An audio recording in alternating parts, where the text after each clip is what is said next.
The air crackled with tension at the intersection of Main and 5th. Karen gripped her steering wheel, her knuckles white, her face a mask of righteous fury. She'd been tailgating a beat-up sedan for blocks, convinced the driver, a young man named Jamal, had cut her off in traffic. Her horn blared relentlessly, a piercing demand for justice. Jamal, a delivery driver scraping by, kept his cool, though his jaw tightened with every honk. He hadn't cut her off, merged carefully, signaled properly, but Karen's SUV loomed in his rearview, inches from his bumper.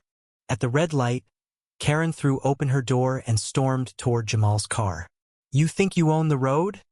she shouted, her voice sharp enough to turn heads. Onlookers gathered, phones out, sensing a spectacle. Jamal stepped out, hands raised, trying to de-escalate. "Ma'am, I didn't cut you off. You were tailgating me." His voice was steady but edged with frustration.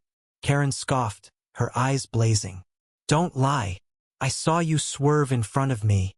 The crowd murmured, some nodding with Karen, others siding with Jamal's calm defense.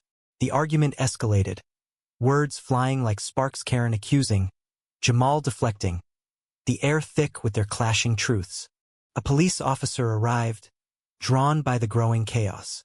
Karen, confident in her version, demanded justice, pointing at Jamal like he was a criminal. "He's reckless. He endangered me." Jamal shook his head, his heart pounding. He'd been through this before: accusations, assumptions, people quick to judge his appearance over facts. The officer, skeptical but calm, suggested they check the nearby CCTV. Karen smirked, certain the footage would vindicate her. The footage played on the officer's tablet, and the crowd leaned in. It showed Karen's SUV tailgating Jamal's sedan for blocks, dangerously close, her impatience palpable even through grainy video. Jamal's merge was clean, signaled well in advance. Karen's face fell, her certainty crumbling. The crowd's murmurs turned to whispers of disbelief.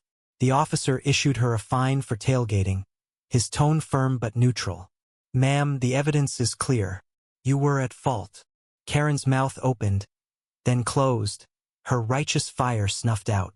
She muttered something about unfair systems and slunk back to her car, avoiding the crowd's eyes.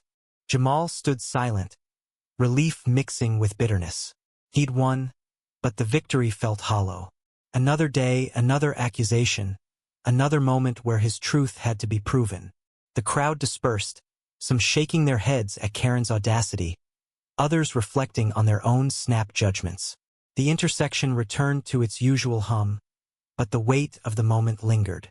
Karen drove off, the fine a small sting compared to the public humiliation.